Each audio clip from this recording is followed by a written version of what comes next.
Okay, I should be live. And of course, sometimes I'm not quite live yet. So please let me know in the chat if you can hear and see me, as that would be very helpful.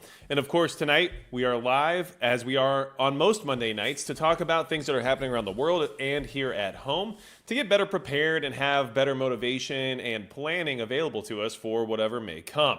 So, good to see everybody. 5x5s are already rolling in, which is a good sign, at least in my opinion. And hopefully audio is much better than last week because things got a little bit weird there. At 5x5s coming in from Tactical Matt Foley, Seth Mokami, I can't talk English apparently. Vanessa Stoller, well, hello to you as well. We also have Heartless04 with the 5x5. Dave Sickles is here as well. So it seems like things are moving along. And of course, I do want to mention that Midway USA, biggest supporter of the channel. Really appreciate those guys. They've done a very good job in helping me get things moving here, and they're very accommodating, and I just really appreciate their help. So thanks to Midway USA, of course. And here we are with lots of good hellos coming through. So it's great to see everybody tonight. A lot has happened since the last live stream, of course. And if you're on replay crew, it's great to see you all on the back end. I appreciate you coming back to listen to the information. And if you're new here, make sure you subscribe and hit the notification bell so you can get information like this on a weekly basis, which is sometimes beneficial and sometimes might make you angry. So it depends on how you roll. But here we are. And let's see, Civilian Tactical, everyone heart this stream to pump it up. Well, I appreciate that. Kevin Ramsey, welcome. Honey Badger, well, welcome to you as well, Kevin Ramsey, for always hanging out and being a mod here, and I appreciate your help as usual. So, let's get started. Now, tonight we're going to discuss things that are happening at home first. Obviously, had a very contentious election last week. A lot of things could possibly change moving forward. But just to kind of preface some of our discussion tonight about the worldwide events that are going on, there's still a lot of time before absolute changes can be made, and the current administration is still the current administration, and the warpath we're currently on may not deviate in time to actually change that course. So please prepare for that. Now, it's fine to be optimistic. Personally, I am to a degree, but I also have to be realistic about the fact that these geopolitical powers don't always really care about what we have going on here in the U.S. It seems like they do thanks to the media, but in reality, it might not be that important to them. So I have to move forward with the strategy of being ready for things to still spiral out of control, especially because there's people within our government as well as some of these let's just say, worldwide entities that would like to see these wars actually start, escalate, and become even larger than anticipated. So always keep that in mind. All right. First off and foremost, Gen X Gemini, I don't think I got the meme, so I'm not sure what happened there, but either way, I still appreciate you. Let's talk about what's happening here at home. So this election was very contentious, and I want to talk about some things you need to be aware of just in case, because honestly, there's a lot of people who are very unwell now, and it's unfortunate that people have invested this much into the media as well as into a national election that they're willing to become publicly unhinged on the internet. But there are some actual concerns here that you should be considering because, well, there's not just one person who thinks or acts this way currently. So first off, to just kind of give everybody an idea of like what's out there and what to watch out for, okay? U.S. women begin MATGA movement after Trump's victory fantasized poisoning men. Yes, this is a real thing that's going around social media and everything else. And I'm not saying that it's going to be some kind of large-scale catastrophe, but if you have people in your life who are specifically deranged about the recent events that occurred, you may want to be careful because some of them are actually considering taking some of these actions due to people online influencing them and actually making them feel that there are others who are in the same boat and that would do the same thing, which is a very dangerous thing as we've seen in the past, okay? After Donald Trump's shocking but stunning victory in the United States presidential elections, women in the country have been recording and uploading videos based on murder fantasies. In the videos, the women have been romanticizing putting deadly poison in the beverages of men as a justifiable act in reaction to the fears about what would happen to abortion rights in Trump's second presidency. A lot of videos shared on X and TikTok received millions of views, and in these videos, young women are seen fiendishly grinning while they adulterate any drink or tea with an unknown substance. Now, look, of course, a lot of this is going to be trolling to a degree, right? But here's the thing. They're getting millions of views, which means all they have to do is influence a small percentage of the people who are watching this stuff to actually act upon it, and it can cause a lot of problems. And this is just, it's not okay. Nobody should promote any of this type of behavior. It's very unfortunate that we're seriously having people react this way. It's no longer just a reaction of dread or upsetness or anger or whatever it is. It's become a reaction of violence, which I'm going to demonstrate a couple more of these for you just so you are aware of how things are evolving. The women have said that these videos are part of a Make Aqua Tofana, which is the poison they're referring to in the sense of an act that was done back in the 1600s by a woman who is trying to help people escape abusive relationships. Okay, so Make Aqua Tofana Great Again movement. The name of the movement has been inspired by Trump's campaign slogan, Make America Great Again, and ancient killer Giulia Tofana. Giulia Tofana lived in the 17th century Italy and sold poison to wives who wanted to kill their abusive husbands. This resulted in the death of more than 600 men.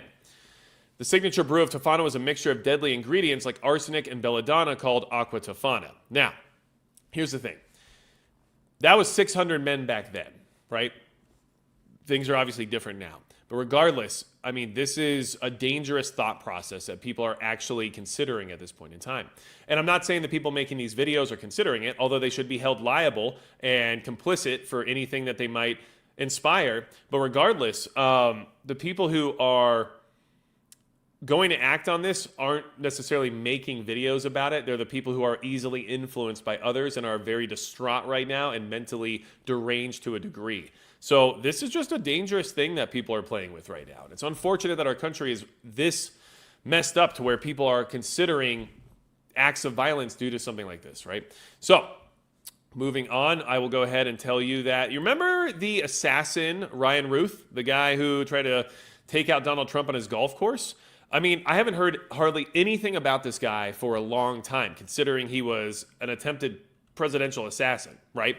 But regardless, guy comes out recently, and questions have to be asked here. The news media is also complicit in a lot of these crimes, in my opinion, when they inspire people to do things because they're so willing to spread the information and so willing to divulge into the hatred and the lies and everything else. So this is something I find to be appalling, but it's also something that you should be aware of. And I just have to demonstrate this for you because our environment is at a heightened risk of danger right now based on this really extreme political division. Trump assassin plotter Ryan Ruth predicts civil war if Republican wins election in letter from jail. Why is this letter being publicized? For obvious reasons. Okay. The man accused of attempting to assassinate Donald Trump at his Florida golf course has predicted a civil war if the Republican candidate wins the U.S. presidential election. This is from 6 days ago. That's why it's if, not because of.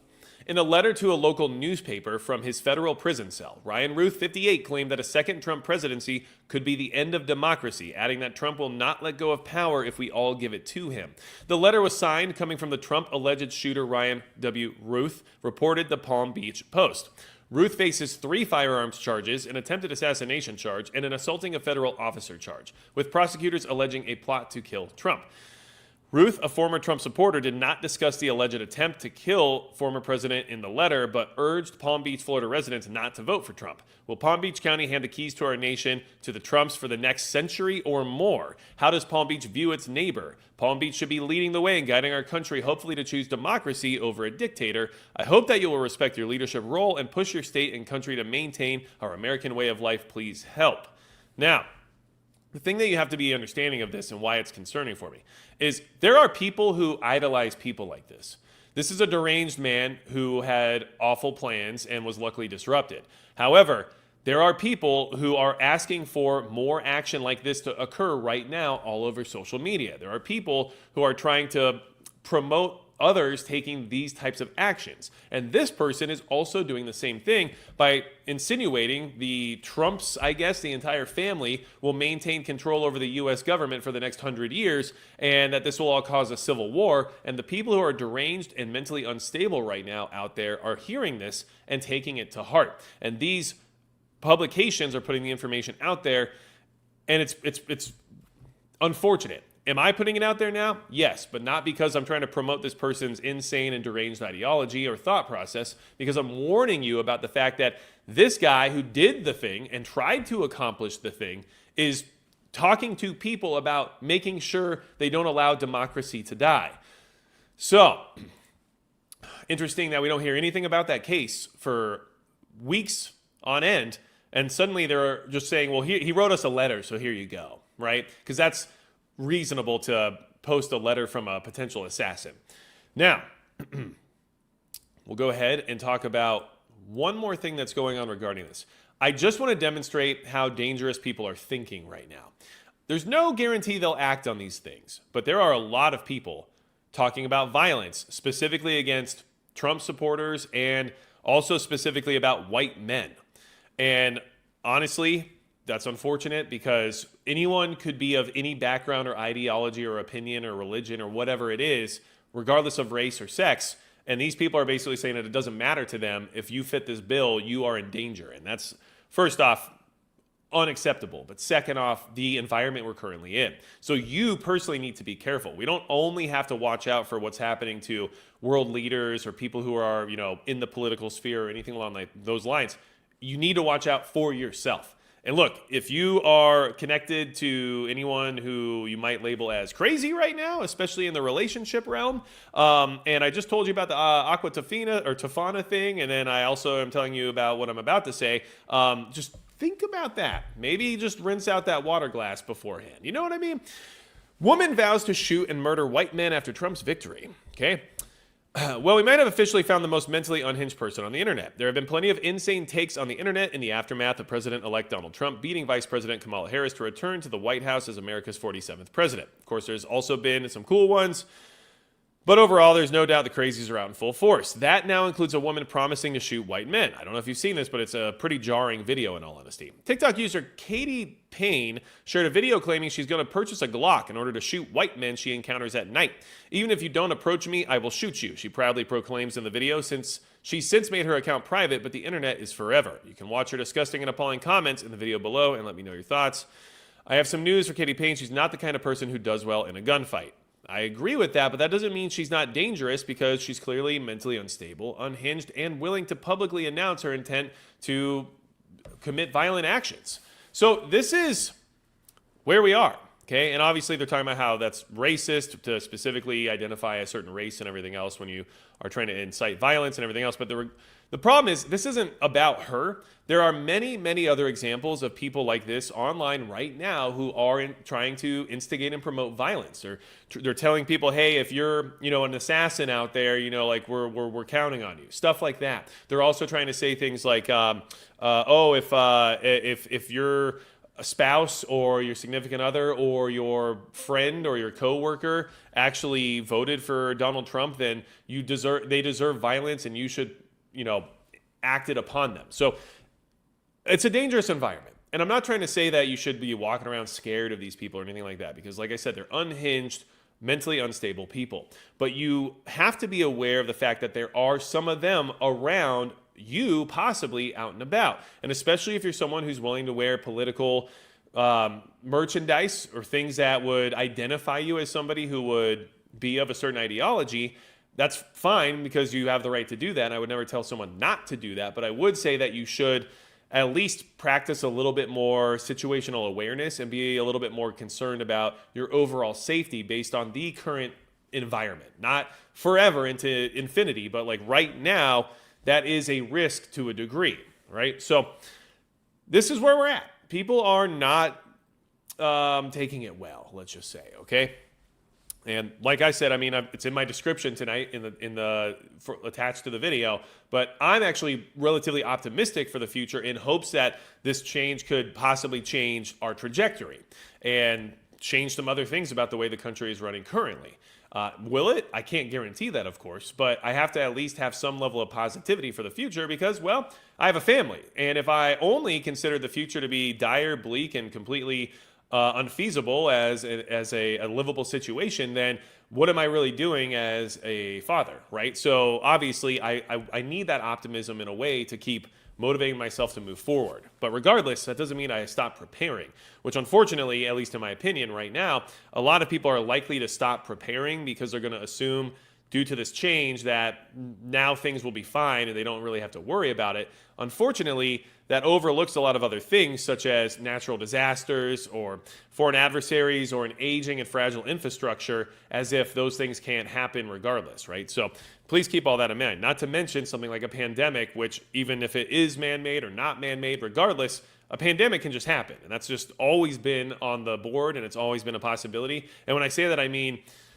something that could be even, much more aggressive and much more lethal than what we've experienced previously. So let's go ahead and talk about some of these worldwide events. And just to jump in the chat for a minute, good to see you, Savage Lee. Good to see you as well, Rhonda Pagan. I'm glad you're here. The Watchman, always good to see you too. And Abracadabra is here as well. So we have some good people in the chat tonight. And I just like to jump in and check out with everybody for a minute, just in case there's some good conversation happening that I need to address, right? So moving forward, okay, let's talk about what's happening in the Russian scenario, because this is happening as well. And I'm not exactly confident that this is just going to get easily resolved. So here we are, and this is from today. So this is all new information that you should definitely be aware of. Russia prepares counteroffensive with 50,000 troops, potentially including North Koreans, sources say. As many as 50,000 Russian and North Korean troops are preparing to launch a new counteroffensive to push Ukrainian forces out of their positions in Russia's western Kursk region, multiple Ukrainian military sources told ABC News. Moscow has been trying to push Ukrainian forces out of Kursk since they seized a chunk of the border region in a daring August offensive, marking the first time that Kiev's forces have seized and held significant Russian territory since the full-scale invasion began in 2022. The expected counteroffensive intends to retake land captured by Ukrainian forces in Kursk since August, Kiev military sources told ABC News. North Korean forces will be involved, they said, but it's unclear how many of Pyongyang's soldiers are prepared to join the fight. Not their shoulders, that would be strange. Pentagon spokesperson Major General Pat Ryder said last week there are 10,000 North Korean soldiers deployed to Kursk. So we are about to witness a much more kinetic conflict in that region involving North Korean soldiers to possibly large numbers, which only further escalates this entire conflict into what would be publicly perceived as a World War scenario. Because now we have one of the Koreas involved directly in this war, allied with Russia against Ukraine, who obviously is getting a lot of benefits and funding from the United States as well as NATO. So this is really forming into exactly what you would expect in a World War III type scenario, at least from a public perception standpoint. From my standpoint, this has been going on for quite a while already in the sense of a proxy, fifth-generation warfare style of war. But if you want to get into the Congress declares war, now everybody has to admit that's what this is scenario, this is pushing that much closer to being a reality. So just please keep that in mind. Now, there's something else you need to consider here. The Kursk region is right now what Ukraine is considering to be leverage or a bargaining chip, right? So they are holding on to it in, I guess you would say, the strategy of being able to barter with it when the time comes to negotiate. And one of my assumptions here is that Russia would be trying to pull this counteroffensive off now in order to avoid it being leverage for Ukraine during negotiations with the next administration. So if they can get these North Korean and Russian troops in there, get the Ukrainians out, retake Kursk, and no longer have any of their land being held by occupied forces, then when the next administration comes in to try to negotiate peace, there's no longer this leverage that Ukraine holds over Russia during those negotiations. So that's my assumption. I think that's pretty logical and reasonable, but I may be off base on that, okay? So we'll see exactly how these forces are integrated into Russian operations and how they're committed to the battlefield, assuming that there are replacements for Russian soldiers, Ryder told journalists during a briefing. Should these troops engage in combat support operations against Ukraine, they would become legitimate military targets, Ryder added. Kiev has used the Kursk operation to replenish its exchange fund of captured Russian soldiers to bolster its negotiating position and to apply political pressure on the Kremlin. If renewed peace talks go ahead as President-elect Donald Trump has proposed, occupied parts of Kursk could prove valuable bargaining chips for Kiev. Like I said, so I think we all know what's happening here, but I think the biggest takeaway from this story is that North Koreans are going to be involved in this massive counteroffensive. We're talking 50,000 troops. That's no small number. And honestly, once North Korean soldiers start to die in large quantities on the battlefield, it's going to create additional escalation and additional investment by North Korea in order to show that they're unwilling to, I don't know, allow any level of defeat or whatever it may be. And this just keeps the whole thing spiraling further out of control. So I thought that was very relevant. Now, some people are mentioning, Sherman Sales, glad you're here. People are mentioning, and glad you're not deported. Good job. So everyone's mentioning now that, well, Trump called the Kremlin and told Putin, to knock it off, basically, okay? Now, Russia's denying that.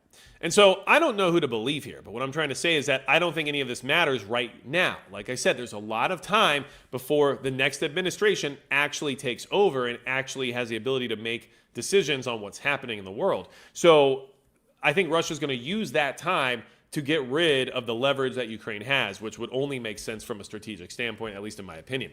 Russia denies Trump call with Putin urging restraint in Ukraine. Now, it is true that Russia congratulated, or at least Putin congratulated Trump on the victory and said they were willing to talk, aka negotiate terms and talk about, moving forward in the sense of relations. So that is a benefit in the sense of, possibly averting anything nuclear here in the near future.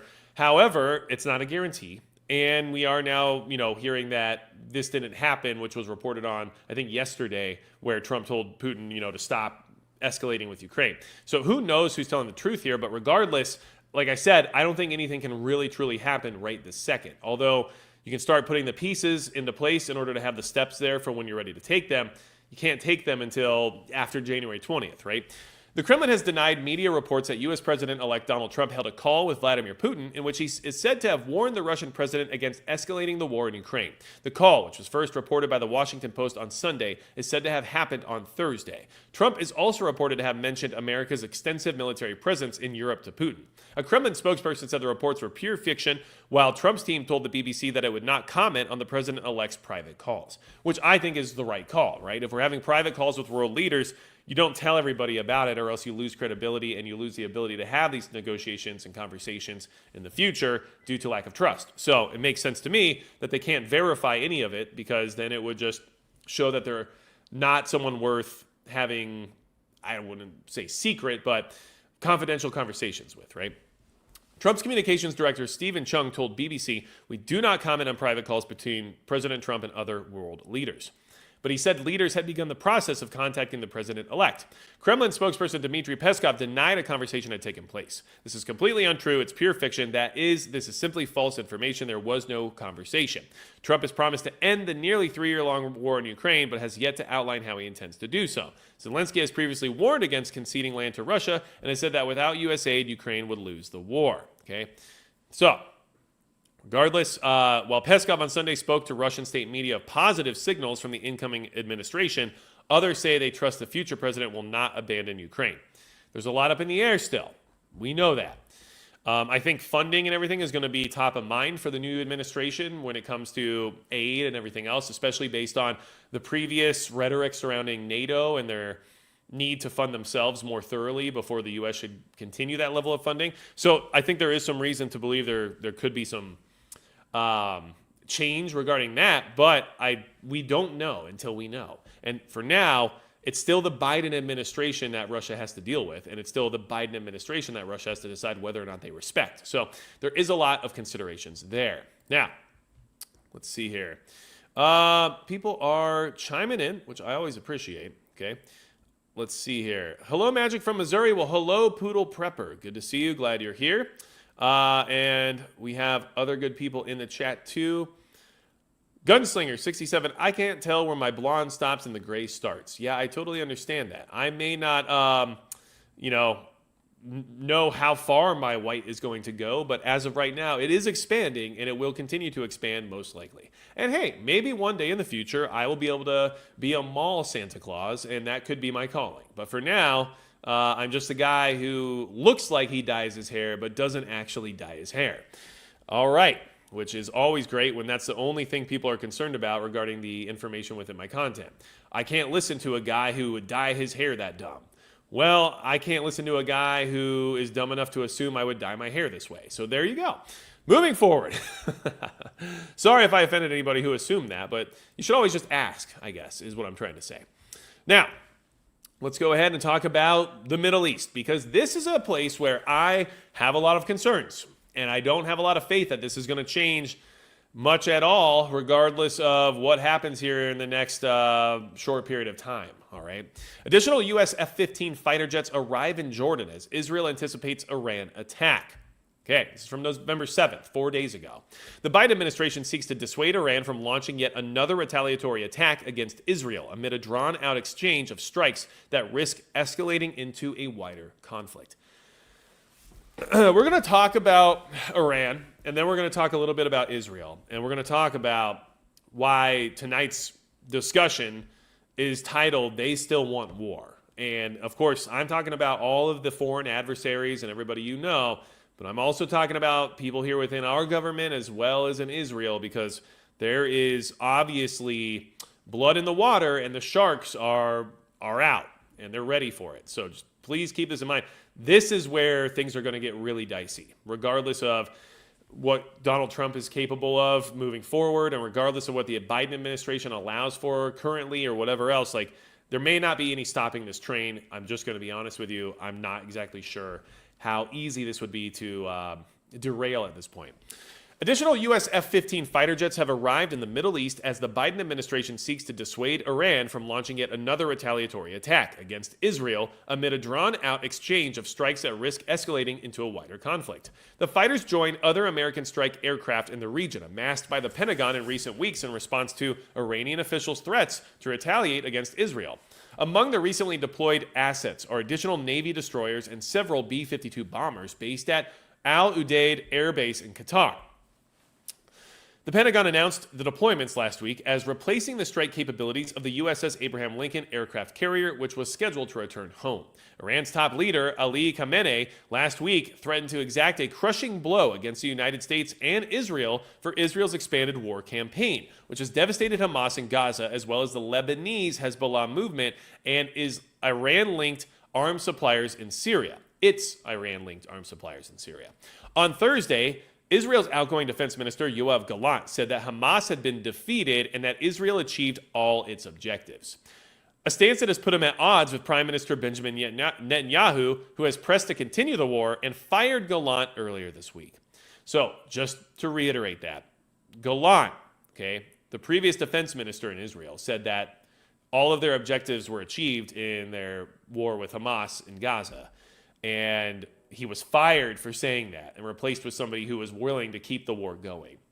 So at that point, you have to start considering like who wants this war to keep going and who wants war more so than just completing an objective, right? I mean, it's something we have to consider because this war can escalate into a much broader war, which can involve U.S. forces, aka our troops and our people that we don't necessarily want to put in harm's way unnecessarily. So please keep that in mind. U.S. Central Command had not publicly confirmed the arrival of additional F-15s by publication time. It was first reported by Israeli news outlets on Thursday morning and confirmed to Al Monitor by 2 U.S. officials. I don't know why I said monitor, but that's how I said it. So, all right. Let's go ahead and talk about a little bit more of this. Now, and of course, I don't like Iran, so I'm not trying to make anybody assume that. But we have to be at least honest and willing to criticize things for what they are. And I don't know what else to tell you.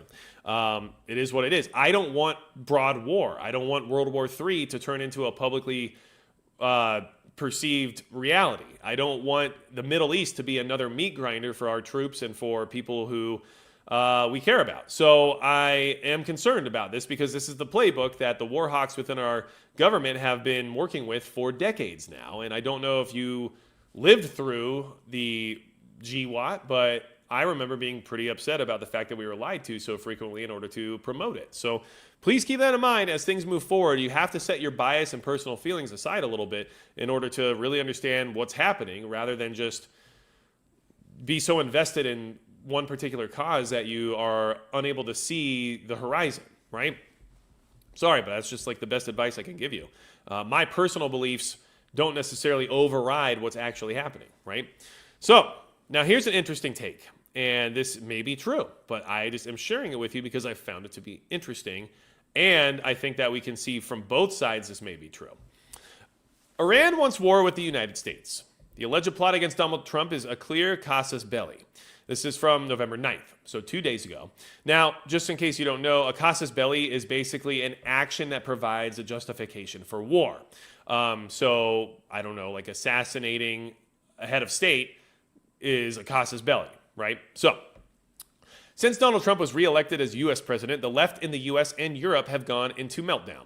But nobody will feel a greater sense of foreboding than the leadership of the West's enemies in Moscow, Beijing, and Tehran. Most immediately, the return of Trump is Iran's worst nightmare. The Ayatollahs have enjoyed 4 years of financial and political benefits from Joe Biden's policies of appeasement, which saw billions of dollars of frozen assets released, empowering Tehran on the world stage.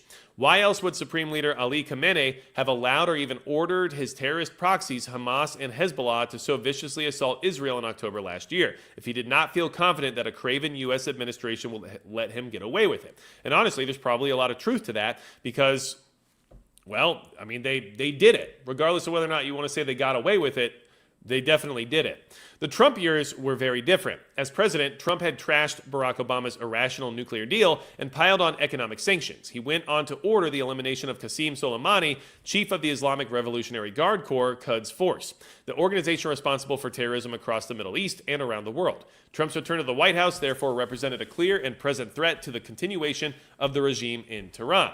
The Supreme Leader couldn't tolerate the return of his nemesis to the White House, and that is why the regime ordered Trump's assassination in September. On Friday, the Department of Justice revealed charges against an Afghan immigrant to the U.S., Farhad Shakiri, who is allegedly tasked by the IRGC to murder the then U.S. presidential candidate. Okay?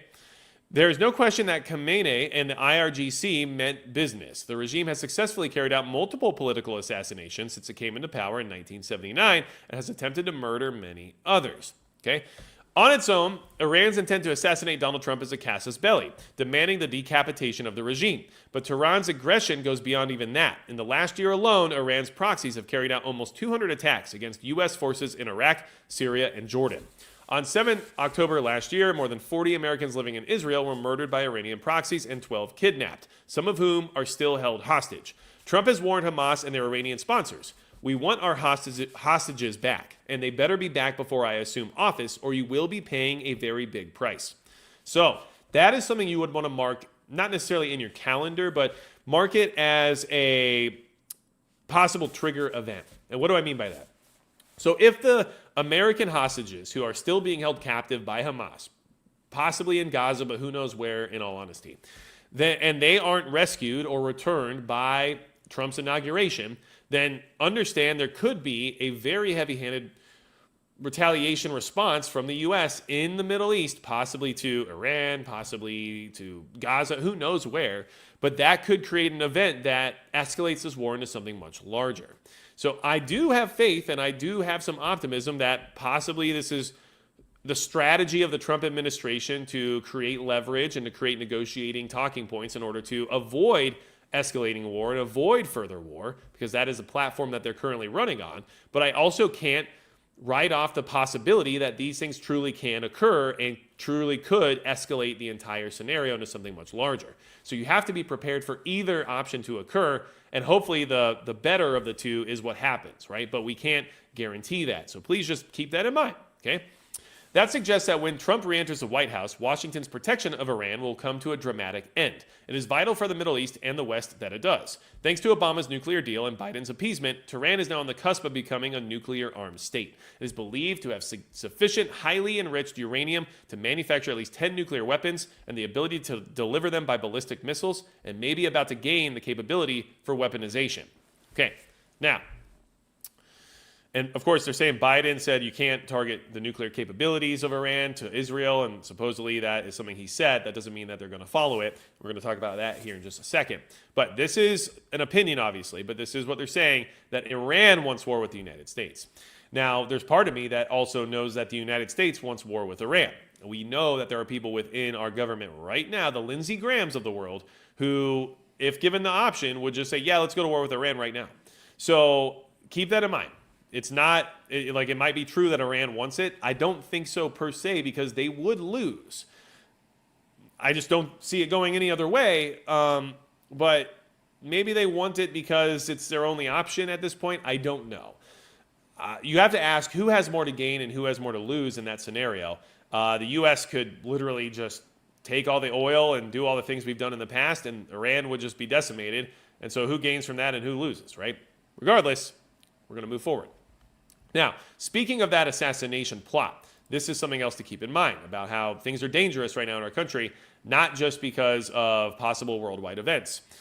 Nancy Seelman says nukes on drones make more sense. Iran specializes in drones. Well, I mean, possibly if they could miniaturize something to the size of a drone, being capable of delivering it, and then also being capable of delivering it in the sense of avoiding any anti-air or interceptor capabilities, then possibly. But I think that there's even less overt ways to deliver a nuclear device. I mean, these days, it wouldn't even surprise me if you could just ship one FedEx to somewhere that you didn't want to exist anymore. I mean, so just keep that in mind. Things don't have... The Middle East, one thing that they've shown us over the last couple of decades is that they don't need really expensive or complicated technology to accomplish certain tasks. They've become very adept at using ordinary things to do things in a way that you wouldn't have expected. I mean, look at the beeper pager incident that recently happened, right? I mean, that was a wild scenario that is relatively low tech that caused a lot of damage, right? So just keep that in mind. Now,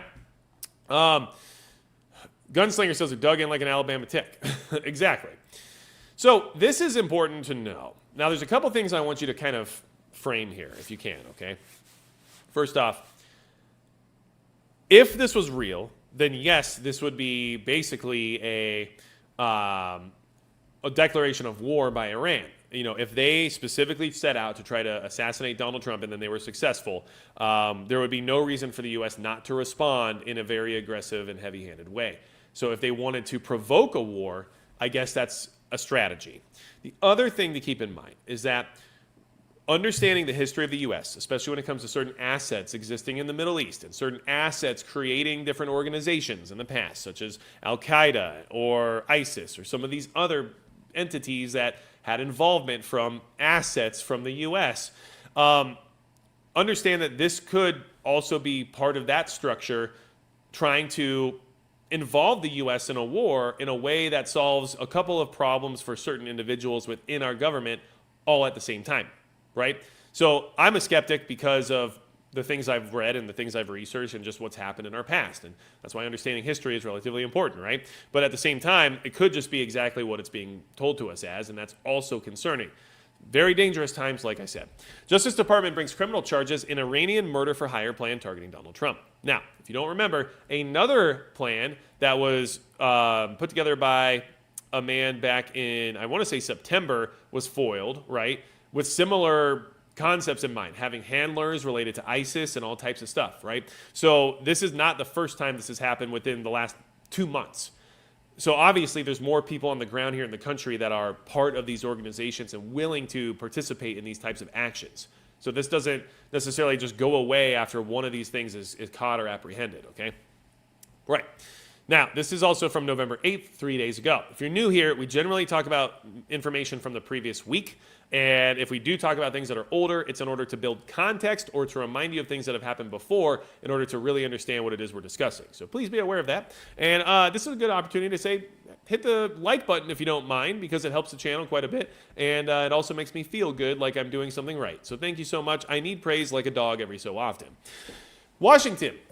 The Justice Department on Friday disclosed an Iranian murder-for-hire plot to kill Donald Trump, charging a man who said he had been tasked by the government before this week's election with planning the assassination of the Republican president-elect. Investigators were told of the plan to kill Trump by Farhad Shakiri, an accused Iranian government asset who spent time in American prisons for robbery and who authorities say maintains a network of criminal associates enlisted by Tehran for surveillance and murder-for-hire plots.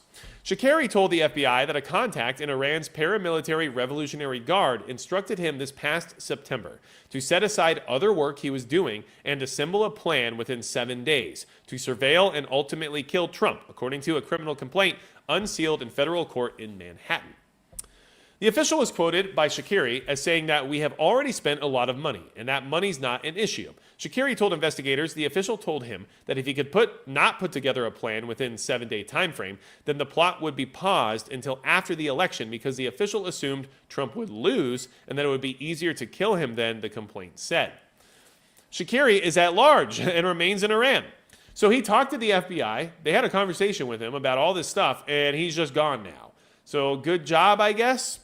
I mean, they foiled the plot, but the guy got away? I'm a little confused. Regardless, 2 other men were arrested on charges that Shakiri recruited them to follow and kill prominent Iranian-American journalist Masih Alinejad, who had endured multiple Iranian murder-for-hire plots foiled by law enforcement. I'm very shocked, said Alinejad, speaking by telephone to the Associated Press from Berlin, where she was about to attend a ceremony to mark the anniversary of the tearing down of the wall. This is the 3rd attempt against me, and that's shocking. In a post on the social media platform X, she said, I came to America to practice my First Amendment right to freedom of speech. I don't want to die. I want to fight against tyranny, and I deserve to be safe. Thank you to law enforcement for protecting me, but I urge the U.S. government to protect the national security of America. Lawyers for the other 2 defendants, identified as Jonathan Lodholt and Carlisle Rivera, did not immediately return messages seeking comment. In Tehran, Esmail Bagay, an Iranian foreign ministry spokesman, rejected the report and called it a plot by Israel-linked circles to make Iran-U.S. relation more complicated, the official IRNA news agency reported. Similar accusations in the past were rejected by Iran as their erroneousness were proved, he said. Repeat of the accusation in the current time span is a disgusting plot by the Zionist and anti-Iran circles that has aimed at making U.S.-Iran problems more complicated, Bagay said. Shakiri, an Afghan national who immigrated to the U.S. as a child but later was deported after spending 14 years in prison for robbery, also told investigators that he was tasked by his Revolutionary Guard contact with plotting the killings of 2 Jewish Americans living in New York and Israeli tourists in Sri Lanka. Officials say he overlapped with Rivera while in prison, as well as an unidentified co-conspirator. The criminal complaint says Shakiri disclosed some of the details of the alleged plots in a series of recorded telephone interviews with FBI agents while in Iran. The stated reason for his cooperation, he told investigators, was to try to get a reduced prison sentence for an associate behind bars in the U.S. Saying, you got to get rid of this guy. Clearly, he's an issue. So here's the thing. I don't doubt that these people exist and actually want to accomplish their task. It's reasonable to assume that. And if we go with the most logical point, it probably is exactly what it sounds like. However, we're not in a very logical place right now, are we? And there's a lot of things happening behind the scenes that we know are in contradiction to this current change of administrations. And you got to understand, like, the possibility of our government being involved in these types of things, the whole 2 birds, 1 stone scenario, right? Get rid of this disruptor and at the same time justify a war with Iran. Sounds like something a lot of our people would probably do. Now, Iran trying to say that Israel would be involved in it, I'm not 100% sure about. Is it possible? Of course. Have they done things like that in the past? Yes. But there are some reasons to think that Trump might be even more friendly to Israel than Biden. So I'm not sure if that's exactly what they would do, but this is just where we are. Right? So please keep that in mind. And don't forget, if someone is doing things from the inside or doing things in the sense of playing both sides, there's no reason to believe they might not go either way on this, right? Because regardless, a assassination of a head of state of any country, regardless of whether or not they're a lame duck or the incumbent or president-elect, regardless, is justification for war. So all these things are definitely on the table. Now, I'm going to jump in here real quick. Let's see. Dan Horvath, we need a license to make a firearm. We don't need a license to make a firearm. That is true, actually. Let's see here. And we have Luke B. It's for the SBR. Okay. Got it. Making Form 1s all day long. Don't forget, you're supposed to engrave those SBRs once you manufacture them. I think it's a ridiculous requirement. I think it should only matter if you're intending on selling it, but that is something that's there and that you're supposed to do. So be aware of that. And probably don't try to do it yourself because it will come out looking really bad unless you have a laser engraver that you know how to use well. Regardless, don't ask me how I know that. So let's go ahead and talk about how... Remember the article we said where Iran wants war with the U.S.?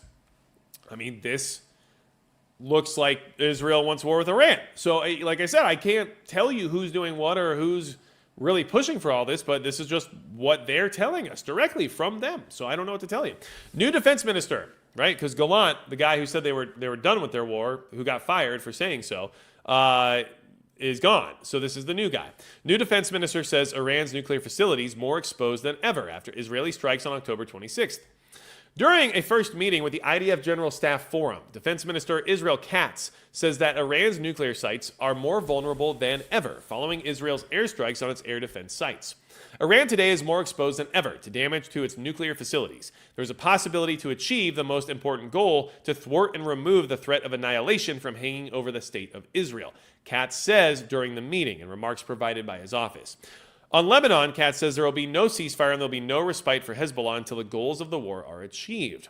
On the Gaza Strip, the new defense minister says the most important goal is returning the hostages. We will do everything to bring them home and ensure the defeat of Hamas, he adds. Okay. Now, here's the thing. First off, the nuclear stuff, according to the Biden administration, is supposed to be off limits. So they may be bypassing that at this point because they don't care, and they may be willing to strike Iran's nuclear facilities at this moment. And if that happens, that is going to escalate things even further. However, I don't know if it'll change the current administration's support for the effort or not. Regardless, maybe it's because they anticipate not having to worry about that with the next administration. Who knows? But these are considerations we should be having to make. And then also, in case you don't know, the Lebanon situation is pretty wild. So it's a very difficult situation. Why? When terrorist or paramilitary organizations that are obviously proxies of Iran decide to hold up militarily within civilian areas of cities, which is their MO. They've done this over and over and over again. It's been proven. They will definitely store munitions and have hideouts and everything else right inside of your general society and infrastructure, right? Because it basically works as like a human shield. When that happens and you attack those places, there will be guaranteed collateral damage. And what we're seeing is a lot of collateral damage. They're attacking Lebanon. They're attacking, areas of Beirut. They're attacking major cities. Like this isn't skirmishes that are in little villages on the border region, right? And so this is a big deal already in those areas. And many people are dying as being part of this collateral damage more so than being targeted by these strikes. So this is why this is such an issue, because it's involving a lot of people who are probably not involved. And yes, are there people who are involved that are hiding beneath those people or behind those people or whatever you want to say? Of course. And that's why this is such a difficult scenario, because Israel is at war. They're already at war, and they don't want it to end, which means they want war. And so does Iran want war with the U.S.? Possibly. But does Israel want war with Iran? 100%. And they're telling us that right now because they're willing to strike their nuclear facilities. And that puts us in a position of having to decide whether or not the U.S. is willing to be involved in a war with Iran directly, or if we are going to have to change our stance on what we do regarding the relationship between the U.S. and Israel. And either one of those options can cause a lot of issues. So we are in a tight spot, and it's definitely not going to make it easy for the next administration to navigate, which is why I think a lot of these things are happening now. And it is possible that Israel sees their chance now to deal with Iran's nuclear capabilities and then say they're sorry to the next administration and say, all right, well, let's renegotiate how things are going, but who cares at that point for them? They've already accomplished their goal of destroying those nuclear facilities. And so, yes, they might be able to make amends with the next administration or repair some of the issues that they would have with the U.S. based on funding or support or anything else due to the fact that right now they're being told they can't do it. So if they do it right now, they know they're already breaking the rule, but they could easily repair that damage with the next administration because they didn't break the rule under that administration. We could start fresh, clean slate, right? So I don't see there any reason to believe that this might not just keep escalating and getting worse. I don't know what to say, right? Tactical Matt Foley says Netanyahu doesn't want war to end. I have to agree with you on that because that's certainly what it seems like. But I also don't have all the information either, which is something I definitely want to stress. There may be things that he's aware of that I'm not aware of that justifies the reason for why they feel they have to keep moving forward in order to protect their people. But from an outside perspective, it looks like it's more about wanting to continue the war effort while they have that justification still in existence to do so.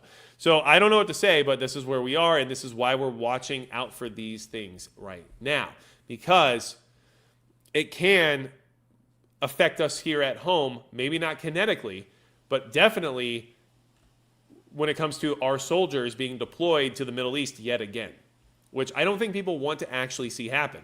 I would assume you don't want to see that because we know what that turns into, right? So that's what's happening there, right? Let's talk about China. China, they are problematic, so we have to talk about them. And they've been kind of laying low lately, if you haven't noticed, which you should notice. When a country like China is laying low, it means some things, okay? China issues Donald Trump a warning over Taiwan. Okay. China has warned President-elect Donald Trump to handle issues related to Taiwan prudently to avoid severely damaging relations between Beijing and Washington. Beijing, which views Taiwan as a breakaway province, pledged to take all necessary measures to uphold its one China principle. Under the first Trump administration, Washington and Beijing went toe-to-toe on trade, tariffs, and tech. In response to a question about Trump and Taiwan, Liu Pengyu, spokesperson for the Chinese embassy in the U.S., told Newsweek the Taiwan question is the most important and most sensitive issue in China-U.S. relations. The U.S. government needs to earnestly abide by the One China principle and the three China-U.S. joint communiques and prudently handle Taiwan-related issues so as to avoid severe damage to China-U.S. relations and cross-strait peace and stability. Okay. And peace was the key word there. Newsweek has contacted the Trump campaign for comment via email. This comes after the U.S. announced it will be providing Taiwan with surface-to-air missile defense systems as part of a $2 billion arms package in response to escalating tensions with China. The arms package, which was approved in October, includes 3 national advanced surface-to-air missile systems and related equipment valued at up to $1.16 billion, according to the U.S. State Department's Bureau of Political Military Affairs. It also features radar systems estimated to be worth $828 million. In response, the Chinese embassy said the sales seriously undermine China's sovereignty and security interests, harm China-U.S. relations, and peace and stability across the Taiwan Strait. I am struggling to talk right now because my mouth is extremely dry. All right, back to it. Across the Taiwan Strait, and send a gravely wrong message to Taiwan independence separatist forces. China strongly condemns and firmly opposes this and has lodged serious protests with the U.S. The U.S., Taiwan's closest ally, maintains strong ties with the island, which is crucial to Western foreign policy and influence in the Indo-Pacific region. So, we already have warnings from China about Taiwan. Now, of course, they've escalated a lot of military action around that area. And is there a potential they may make a move before the Trump administration takes over in order to avoid dealing with the aftermath of that and taking advantage of a lame duck president right now who seems relatively weak on the geopolitical stage? Possibly. And there's still time for them to do that, right? They have they have 3 months, right? So keep that in mind. There's a lot they can do in this short period of time that still exists of the Biden administration. Now, we also have issues with one of our allies dealing with China, which is continually getting worse. So please keep this in mind as well, as the Philippines is indeed a U.S. ally. China reasserts South China Sea sovereignty and Philippine boundary laws. Basically, the Philippines recently put out a new map that dictated where their territories were regarding some of the contested waters in the region. And they're claiming one of these shoals as being their own. China says it's theirs, which is why they've been harassing fishing boats and all kinds of other vessels for many, many months now using their Coast Guard. This can escalate into something much larger very quickly.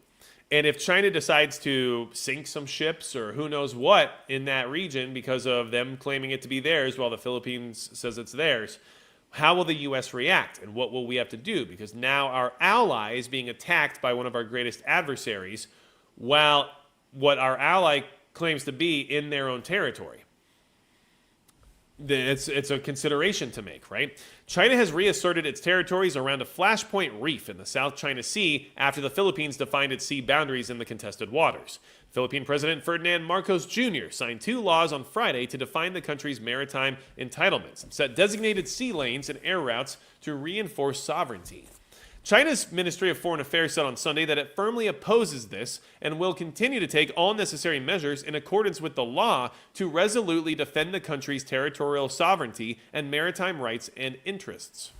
Beijing claims sovereignty over nearly all of the South China Sea, including areas claimed by the Philippines, Brunei, Indonesia, Malaysia, and Vietnam. China rejected a 2016 ruling by the Permanent Court of Arbitration in The Hague that its sweeping claims were not supported by the international law. The United States, a Philippine ally, backs the court's ruling in the case, which was brought by Manila. The Chinese ministry's statement defined a baseline of territorial waters around the Scarborough Shoal. Golly. Scarborough Shoal, which China claims as its territory and calls Hengyan Island. The shoal is a major point of contention over sovereignty and fishing rights. China has enacted domestic laws covering the South China Sea, such as a Coast Guard law in 2021 that allows it to detain foreigners suspected of trespassing. Okay, so they're now saying the Philippines has frequently sent military and police warships and aircraft to intrude into the waters and airspace near the Scarborough Shoal. It accused Manila of instigating illegal fishing in the area. All it takes is one major event there, and a lot of decisions have to be made very quickly about the response. So China's still moving forward in their Pacific domination. We have allies there. These are concerns. If Japan or the Philippines or anyone else in that region has issues with China, including Guam, which is one of our territories, a lot can happen. And we are an ally of Taiwan. So that can all escalate immediately as well. These people want war. They're pushing it. They push the boundaries, and they are, what I would assume, pretty set on having it before they're not able to anymore. So please keep that in mind as you're prepping. You can't just stop prepping because someone else won a presidential election. It's not always about what they have control over that could cause you to need your preps or could cause an emergency to occur. So be aware.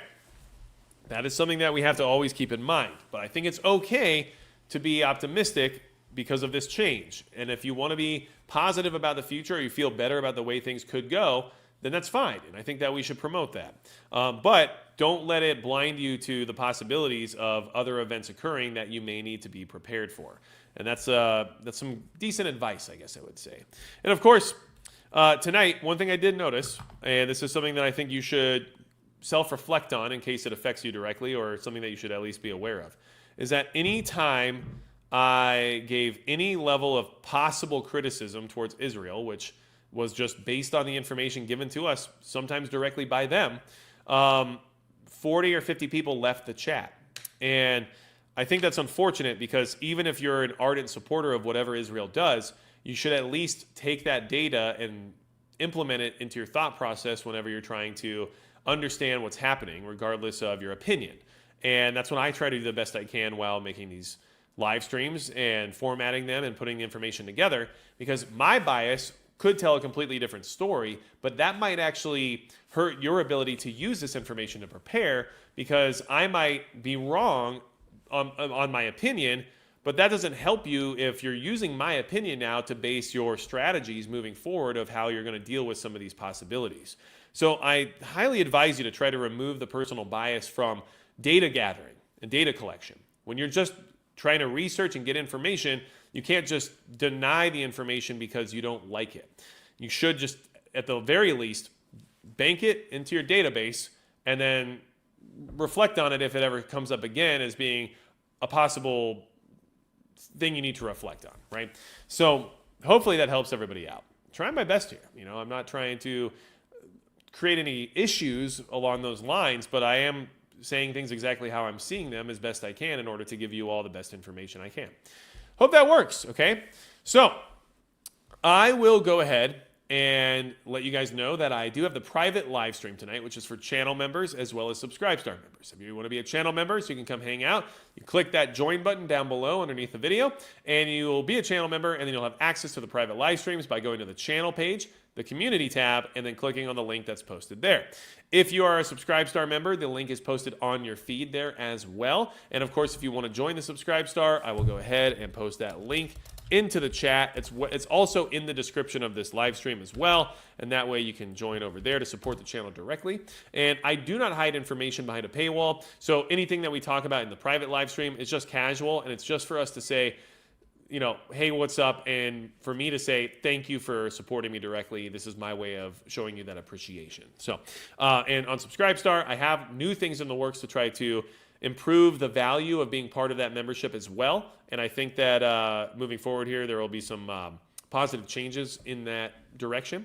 And hopefully everybody is still prepping. Don't let this election change your course when it comes to being more self-sufficient and more resilient to any type of emergency. Law of the minimum, the little trees some are okay, some are not. It just depends. We had some really bad wind events here of recent, which is where a lot of the wildfire issues came up from because of how bad the wind was in a dry condition.